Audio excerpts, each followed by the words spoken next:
Good afternoon, everyone. Again, my name is Adam Hamilton.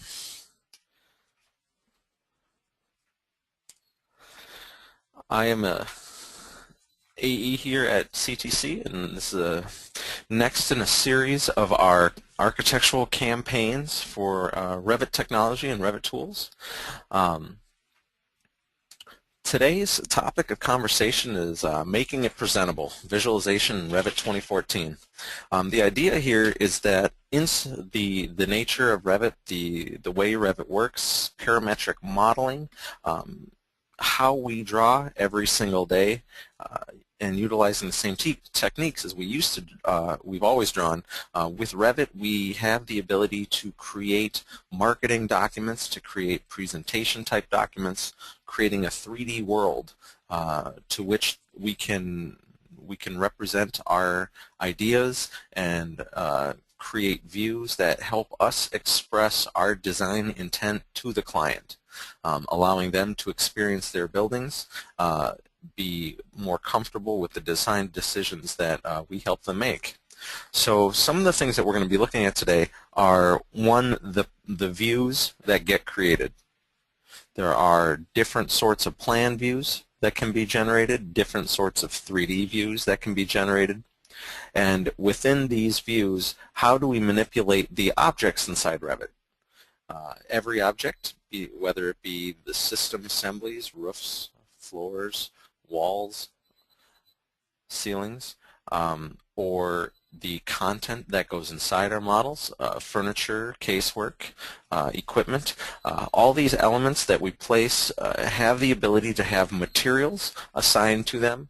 So these materials, how do we manipulate the materialization to make it represent what we want to show? What settings that we can utilize to make it more real? There's also lighting objects. Inside Revit, we look at lights, we look at the lighting, and there's different ways of utilizing the lighting and manipulating it, because not by default does it always work exactly how we want it to work. So within the world of visualization, what manipulations do we need to do? And then finally, when we're ready to, when we created the views that we've needed to create, when we've added the materials that we need to add, put in the lighting objects to get the mood just right, it's time to render. And so what are the different options we have? What are the different workflows that are available to us? And there's pros and cons to each one. So we'll take a quick look here. I'm going to hop into my Revit model here, and if you're not familiar, this is Revit 2014. That's the one we're going to be looking at today. So if you're currently still on previous versions, know that there's similarities to some of the things we're about to take a look at, but it may not be the same environment. So the first thing I wanted to talk about is generating our views.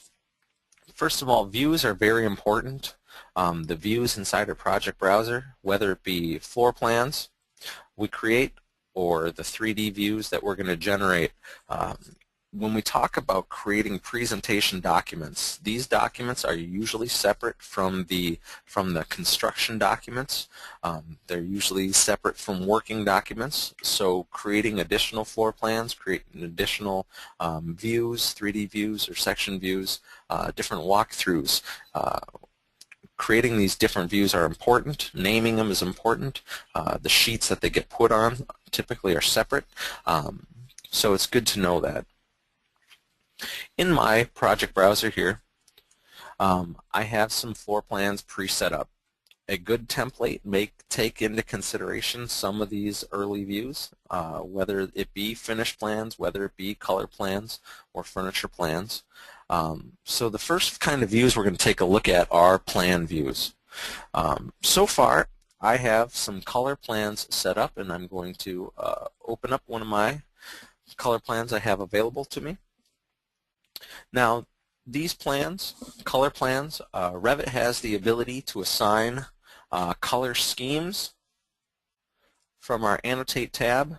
On our right, on the ribbon, we have Color Fill, and these Color Fill legends placed on any view allow us to color our room objects according to different settings, and these settings are editable. from the Edit Color Scheme dialog box, we can create additional schemes that tie to different color methods, and these color methods are all related to parameter data inside the Revit model. Each room, particularly for architectural, we use rooms. Each room object utilizes room parameters, whether it be occupancy, occupant. Here I used department. We have the ability to generate different schemes regarding area types. And so, as with this one, I created different values for different departments for my room objects. I've created values for accounting, common, human resources, IT, sales, storage. Again, this is just a typical office building, whether it be healthcare, patient rooms, labs, whether it be multi-unit residential, when we talk about common areas, when we talk about unit plans, Unit A, Unit Type 1, Unit Type 3B, we can start utilizing some of these parameter data to separate regions, separate areas, separate rooms that allow it to be colored. And so we have these options. They're colorable. A lot of people have had adverse reactions to the color palettes that Revit does by default. Don't worry, Revit has the ability to use Pantone or RGB colors to color schemes. Now, the nice thing about this is that our Revit model has the ability to create these schemes, and these schemes can be saved in your template or starter project so that they are replicatable each and every time. That way every color plan you put out will look like your firm's standards. So that's one thing that we can do to help maintain standards. Cancel out of here. Again, these color plans can be assigned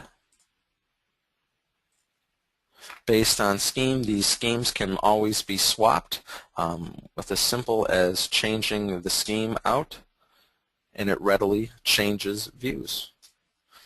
Dropping in additional room objects.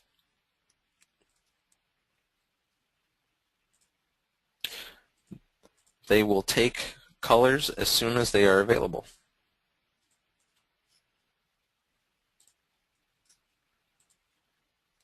So we have color plans. Next kind of view I want to take a look at is a type of view that I've seen some firms do. We have finished plans, and this particular view I've generated. I'm going to swap back out of this here. We have floor finish views that we can generate, and what I've done here is generate some views that have a floor finish on it. I've also modified my floor with our split face tool and paint tool.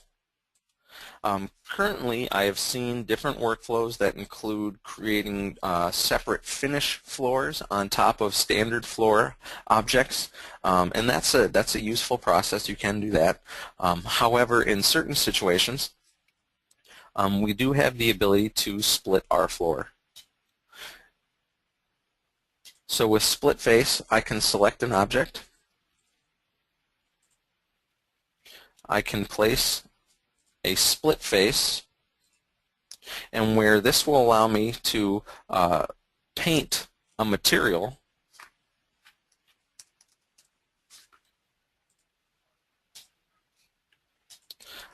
onto the floor object. I'm not actually affecting the assembly structure of this floor. The other thing is this view happens to be set currently to hidden line view, which means it's going to take the finished material.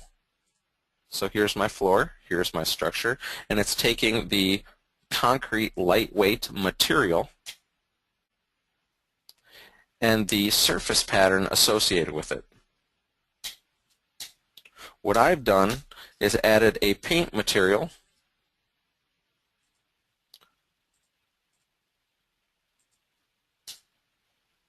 to the surface of this floor.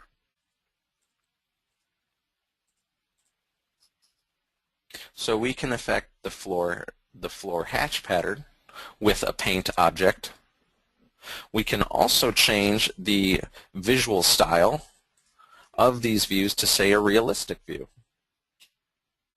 And in realistic view, we have the ability to add, through that same split face and paint, materials such as in my bathroom here I've added tile. In my break room I've added a wood hatch or wood material, and that carpet pattern I added to my entryway.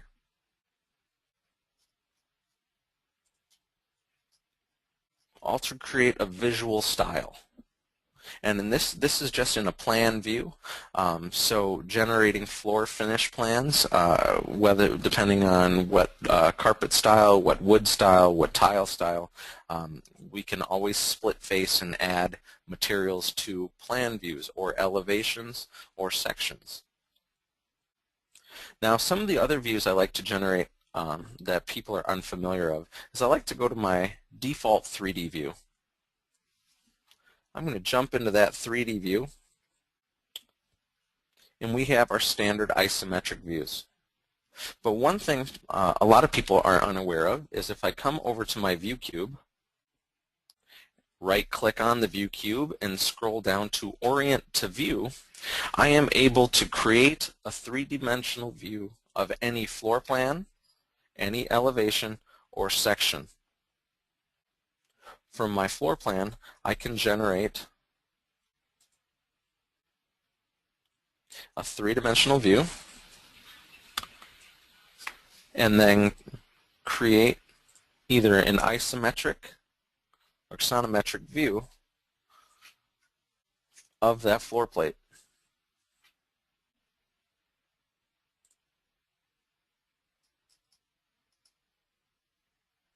Now these views, once created, get saved in your 3D dropdown, to which you can rename ISO first floor, and then utilize any of the view styles available to us. Generating.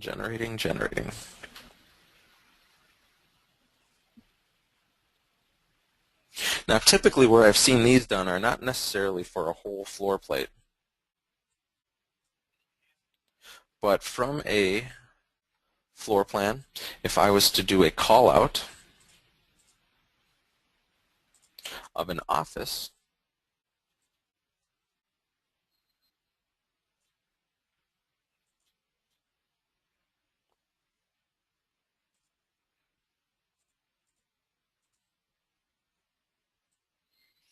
give it my name, call out of 01 level 1. So if I jump to a 3D view, orient to that view, let's see, call out.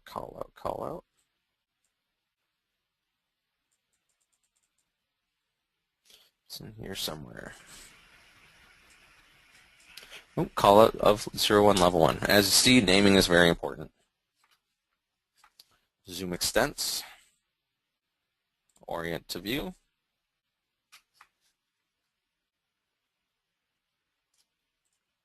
and manipulating the scope box and possible visibility of walls,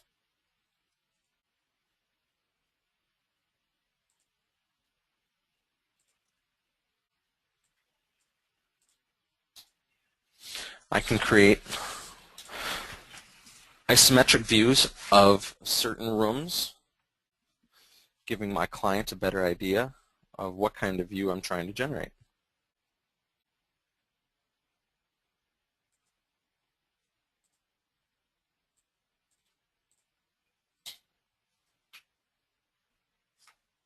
Okay. Other views we can create. Jumping back to my general plan, a lot of people are currently aware of the camera view option.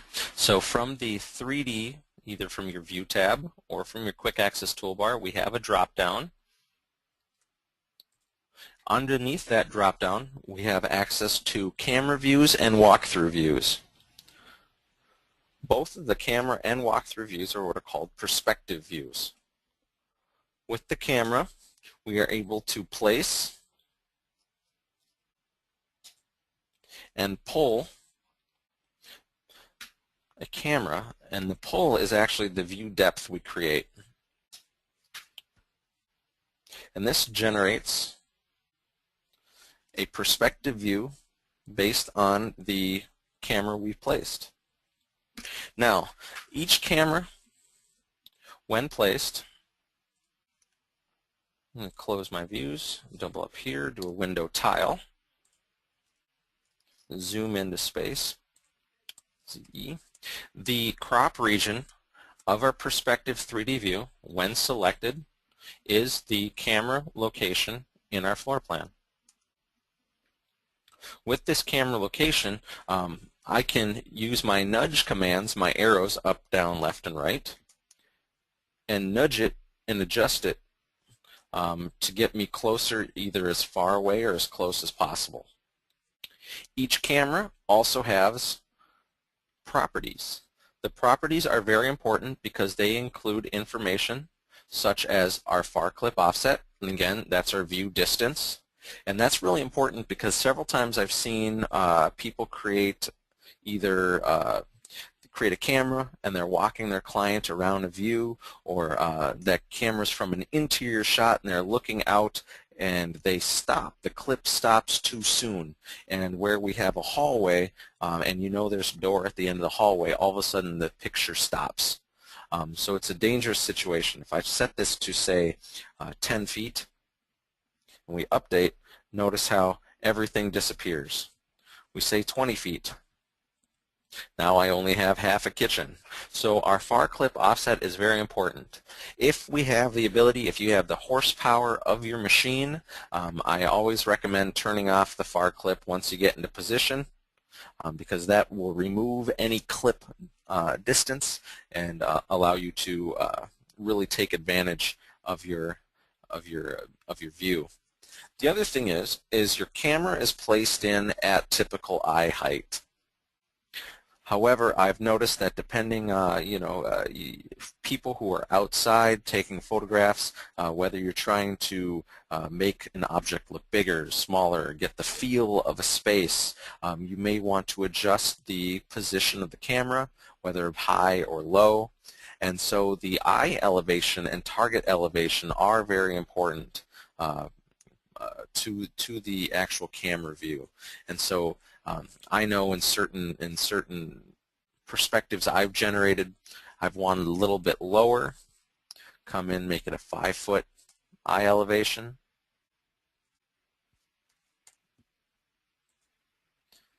And adjusting the camera kind of gives it a little bit taller feel. So it's one way to trick the eye. A lot of these rendering and visualization techniques are all about tricking the user into thinking that the perspective we're making isn't just a model. It's also, this is a photograph. It is a place. So we want to trick our clients into thinking the reality of this image that we're generating. Now the other thing is, these views are phase specific. So the other cameras are phase specific. The camera is generated in new construction. So if you are generating any any rendering that will include elements of a building that are existing or of a previous phase. Understand that these views do need to be set to complete so that the phase override does affect it. Otherwise it's going to come in gray and you won't get to see the materialization of those existing elements. So know that those even camera views are phase specific. Okay. Now, some things to note, and a lot of the things that we're going to be talking about today are less how-to and more just to whet the appetite for a future upcoming workshop that was mentioned previously. But I did want to make note that the typical viewport, the typical camera view, when created, has a size. That size is by default 6 by 4.5. So for anyone who's ever said that, geez, these images don't look nice, a lot of times it's because it came in at only a 6-inch image and they stretched it to be a lot larger. And so it's a good thing to know that you can adjust the default size by switching this to scale and saying, hey, this is going to be on an 11 by 17, so let's make it a 9-inch tall image. And notice that the size changed, 9 by 12. The image, however, did not. So then we can also take a look at this. Now, some of the tricks with this is that perspective views do have distortion as you move away from center. So if I splay out the crop region, you'll see that the image distorts. We got to be careful, very careful, as we start distorting these images, not to get too far away from center. And you know, you can always zoom in, you can always zoom out, you can always adjust your camera location farther back or closer to it, because you know, looking at this, some of these elements are a different size than they're represented to be. And so it's always good to note that. So we want to try to stay as close to our original image as possible.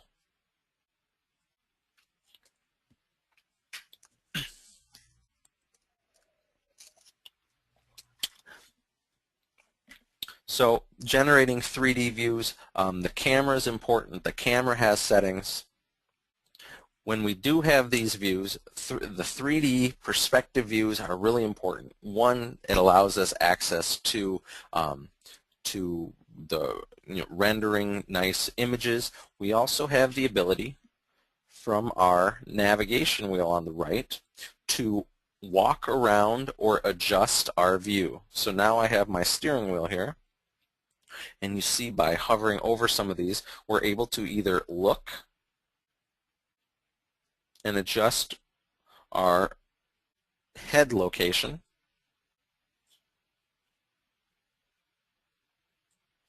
And rewind.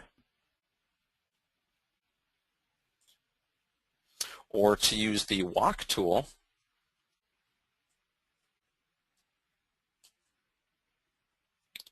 and we can actually take our clients for a virtual walk around the building.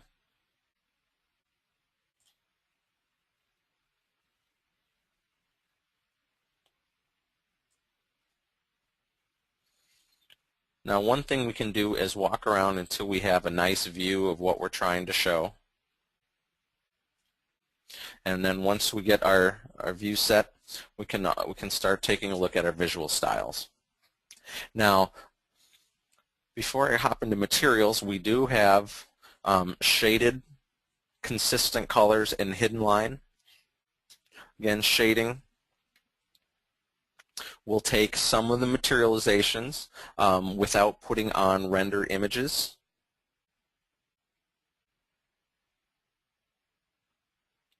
We have consistent colors, which doesn't give which removes any shadow work. Okay, and then we do have realistic mode. Now, realistic mode does give us access to the render materials from Revit without actually rendering the image. However, this removes the ability for lighting. Okay, so we have the ability to take a look at some of these images, floor plans, with the render materials active while disabling some of the view information.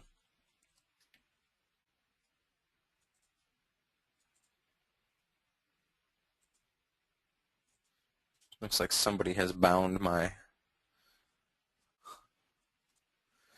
design option here, so forgive me for that.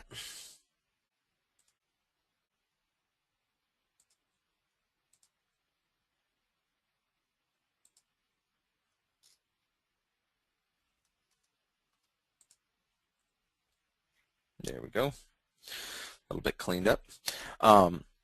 So now the next thing I want to talk about is materials. Now materials are very important inside Revit. We are dealing with true objects, whether it be floors, walls, furniture, even the equipment families that come in, we're dealing with materials. On our Manage tab, we have the Material Editor. This Material Editor, and if you're not familiar, if this is new to you, this is 2014, although lots of things are still in the same place. They built in a lot of functionality here. As you see, a lot of things sliding around. It slices, it dices, it does not make julienne fries. So, but inside it, what we do have is all the materials available inside our project. Every piece of content loaded, its materials will come into this material browser. If we would like to load in additional materials to swap between, we have access to the Autodesk materials, whether it's the AEC material library or the Autodesk material library. These are the same shared libraries that come in and are utilized with 3ds Max and or AutoCAD. You also have the ability to create new libraries, and I always recommend creating your own library because these libraries are locked and closed. Now you can modify materials, but those material modifications only get saved to the project you're working in. If you want to save these materials out and be able to utilize them later on, you're going to need to create a new library. I'm always a big fan of a firm-wide library. That way everyone can utilize these, and so putting it on the network, making it shareable is always a plus. So we can take a look at all these materials. Selecting a material, there are different assets. Each asset relating to a material is unique because it's editable. However, we have identity, we have appearance, and we have some additional information. Now, first of all, identity. Every material that we talk about has identity properties. This is the information that when we have wood 1, ACT 2, carpet 3, this is the information that can be tagged by mark so that we can use material tags on it. I'm a big fan of information, so the closer we can get, if we're building ACT2 and it happens to be the Armstrong E203 series, heck, let's put that information in, as long as we have it. Next, we have appearance. The appearance information, well, actually, I believe we are missing one. Yes, we are missing one because we need graphics. I'm going to choose one of the ones that's already inside our project. I'm going to grab aluminum here. Because identity and graphics are unique to each individual element of a material.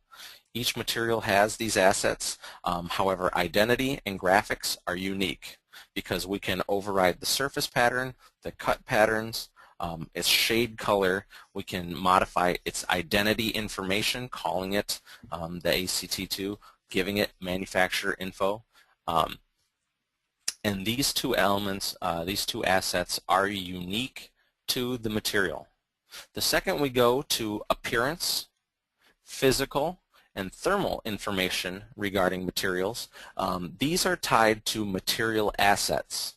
So where you can have two materials of different names and different identities, and one has a surface pattern and one doesn't, such as graphics. They all rely on the same appearance asset. And so this is something that a few people have had issue with, because they go and they start modifying out and they say, hey, you know, I wanted to change the finish type, I wanted to change the tint or hue or some of this information. I wanted to change the hatch pattern or the material render appearance of this particular type, and ended up changing the same material on 4 different other areas of the model. And it's important to know that what happens is you're changing the asset. And so you can have different materials utilizing the same asset. And changing the asset will change the asset across multiple materials. There is an asset browser.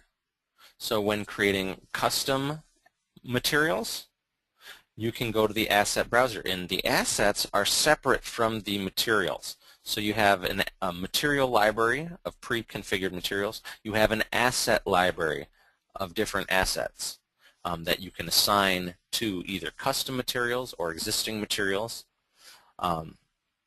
However, I always recommend when modifying these assets to duplicate it, just in case. Right now you'll see that this is not shared. There's a little 0 by this hand. That indicates that this is only being utilized by this one object.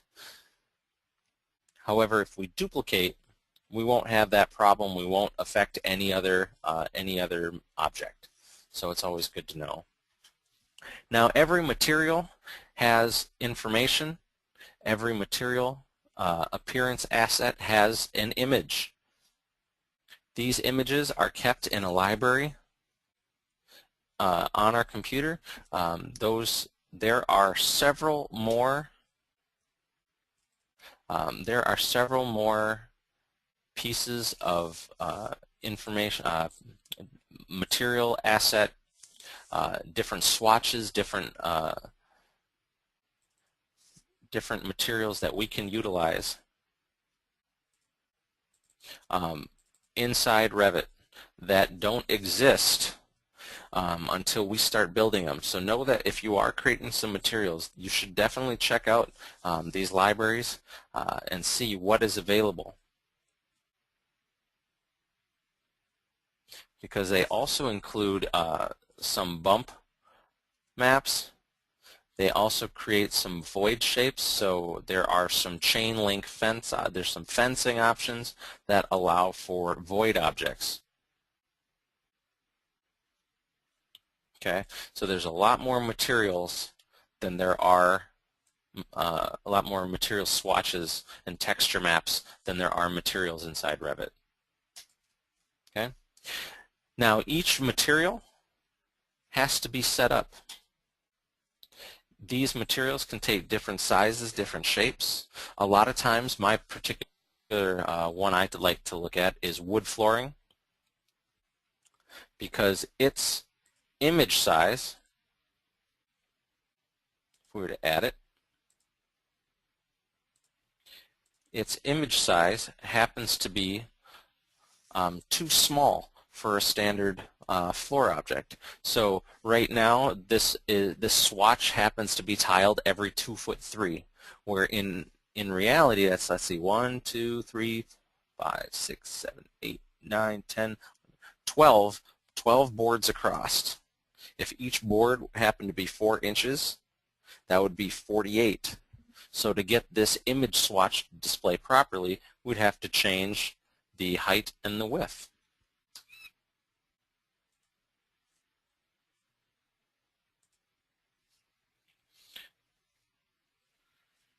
4 feet, rather, and change the width to be something a little bit larger. And so now this material will start to render properly. So even though there are materials pre-set up inside Revit, I would recommend going inside the texture editor, taking a look at them, making sure each material is set up properly. Okay, and this is just the visualization portion. Depending on how we want to tile, how we want the image to scale, how its position works relative to the material on the floor. There are a lot of settings here that people take for granted. Okay, now each asset inside Revit, there are different assets. There are ceramic, masonry, generic, metals. There are mirror assets, paint assets. Each asset inside Revit gives us different properties that we can work with. Wood assets gives us access to finishes, so whether it's varnish, satin, whether it's going to be used for flooring or furniture, it tells Revit to do certain things. We have the ability to give relief patterns. Here's a wood grain, and we can make it more rough or less rough.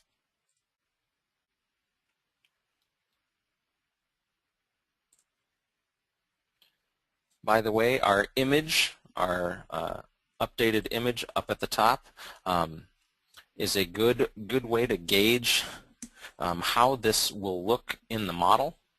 You'll see it updating because we have the ability to turn it to production quality, medium quality, or draft quality. So right now it's updating this image for us. But each material gets changed. Now you can utilize the same image pattern, but modify the tint. If you have siding, you can choose the wood siding or the cedar shake siding. But hey, we're going to be painting it a green color, so we can modify the tint of this image. So when we render, we can make a green wood floor, or if I wanted a darker shade of floor, we can change that. If I choose stone, a stone type has an asset that is tied to the stone. This stone has a material. It also has things like relief pattern. So I have the option to put in a bump image to make this image rougher or smoother. If we choose things like a metal, or this then happens to have a paint finish, wall paint, whether it's gloss, pearl, eggshell, or matte, application, and this just gives it that textural image once we start hitting the renderization of it. So just know that there's all these settings that need to be looked at and modified and taken a look at for every single different type of material. And each different category of asset has its own settings, and those settings do tie into other types of modification. So the material editor is very important. Every object that comes inside Revit has materials assigned to it, whether it's generic, a default, or whether it is a specific material. You can have lighting, so self-illuminating materials. If you wanted something to glow, because certain elements, such as a shade on a light, the glass globe around a light fixture, maybe a mirror, if it had a backlit object, might need some sort of self-illumination. So there's different types of materials that everyone who's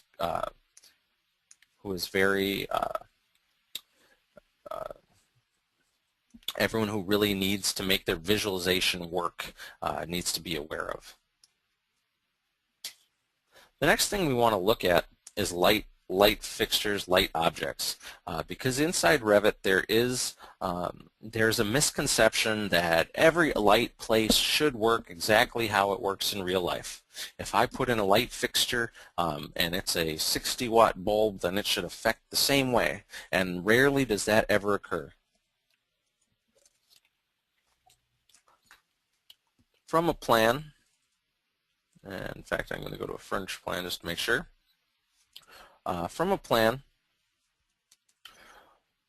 lighting objects are placed as components. These components will get added to your type directory here. You see we have light objects. There are several types of light objects inside Revit. This is the library. We see we have lighting, we have architectural, we have internal and external lighting objects. We can choose lamps. These objects get placed inside the Revit model as components. There are hosted elements, so there are floor hosted elements, and such as a floored lamp that we'll place on the floor. There are wall hosted lights, and those are such as sconces will apply to a wall element. There are ceiling hosted lights that need a ceiling to be inserted into. Jump down to my ceiling plans. And we have lighting elements that go inside our ceiling objects. Each one of these objects, if you edit them, has a light symbol inside it. This is the light source. Now there's a couple tricks to these light sources because we all want them to work a certain way. Each light source has a definition. That definition has the ability to emit from shape. And we have point light. We have linear light. We have area lights, and we have spherical lights. Now, of each one of these, we have light distribution. How does it come off that object? Does it come off spherically? Does it come off semi-spherically? Is it a point light, or are we using the IES light source definition? Okay. Now, it's good to know that of these, there are some things that work well inside Revit, some things that don't.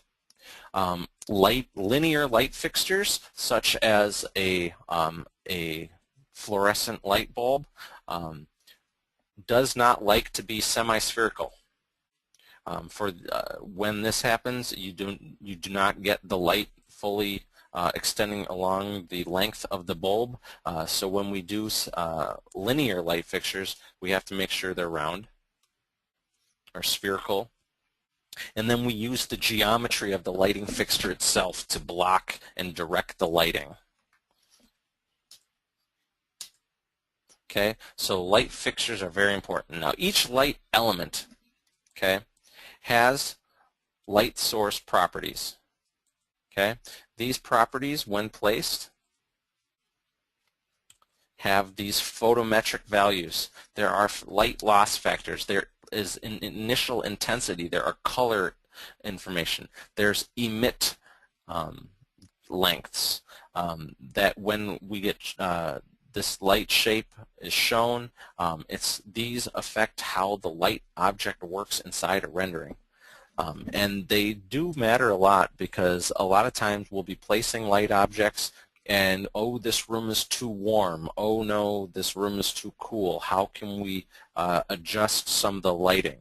And so typically we can take a light object and modify it, change its color, change its intensity, make it brighter, make it dimmer. How does the light throw from the lighting object? And so lights are definitely something that need to be tinkered with to find that the sweet spot. The not too hot, not too cold, the just right. So modifying these settings and then reloading these lights can be a numerous round-trip task back and forth inside a project. Okay, so light objects inside Revit are very important. You have the ability to group lights so that when so that when we do things like rendering, and we're about to take a look at rendering here, that the amount of time it takes for Revit to render is very much dependent on the amount of lights we utilize, the amount or the types of materials we utilize, depending on how much bounce the environment has. So I'm going to jump back to my 3D view that I created, my camera view, and it's good to know that rendering, there are multiple different methods of rendering inside Revit. Okay, hey, there's my light. First of all, on our View tab, we have our Render palette. Now, the thing to know is that rendering in the cloud is a subscription benefit available to everyone who has a subscription. There is some ability, some limited ability for users who have just signed up to a cloud account. The Autodesk 360 Cloud, you can log in here. Okay. Rendering in the cloud allows you to shoot your view up to the Autodesk Cloud. It utilizes, I believe, the Amazon server farms, and it will take custom materials. It'll take this view, it will shoot it up to the cloud and utilize the cloud to render rather than taking your machine several hours and possibly days to create a rendering. So if it's either a time sensitive, or if you don't feel you have the horsepower on your machine, you can always utilize the cloud. Again, it takes cloud credits, and cloud credits are based on your subscription status. So always check with your account manager, your contract manager, to see how many credits you have. But a thing to note about the cloud is that when we shoot an image up to the cloud, there are limited settings. We say, yes, this is the image I want to show. What type of image are we creating? Of that, what is the render quality, standard or final? From that, what is our image size? How many megapixels are we utilizing? And where these settings are different than the in Revit rendering options, which I'll show you in a second, you'll notice that we have only maximum at 16 megapixels versus small at 1/4 of a megapixel. And what these mean, I am not entirely sure. We have not been given a settings equivalency to this, so the best thing we can do is test. Luckily, a rendered final image with maximum settings is only 16 credits. Depending on how many credits you have available, again, is how many seats are on your contract. From that, what file format does it come back as? And then when you're ready to go, you just hit the rendering button and it will email you when it's complete, or you have the ability to go to your render gallery. But these are the only settings you have in the cloud. You are really subject to what they will do just based on image quality and size. Okay? If you want more control over your rendering, you have the ability inside Revit to choose the render options available to Revit.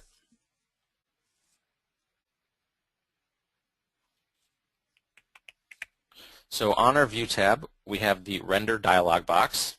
I select this button, and there are different settings. To let you know, most light fixtures that are not a standard pin or point light need to be medium or higher for them to fully render or get all the associated bounce effects. So if you had a linear light fixture, such as a lay-in light fixture or a fluorescent light fixture, you need at least the medium setting for it to fully render. But even at best, there is custom options and editable options. So if we go into custom and edit this, there are settings inside the Revit dialog box. Even going to best, you'll notice that best is not the best that Revit can do. Anti-aliasing only is an 8. I believe it goes up to 12. Let's see, if I jump to copy to custom and using the best settings, notice how number of reflections is only down at 4, and we can go all the way up to 100. So there are lots of settings where you see the sliders towards the bottom that can be cranked up. So don't rely on the low, medium, high, and best. If you're looking for a truly finished rendering, know that you can crank it all the way up. However, that will massively affect render time. So set it to go over the weekend and see you on Monday. But it's important to know that all of these settings have a very large effect on what the final outcome is.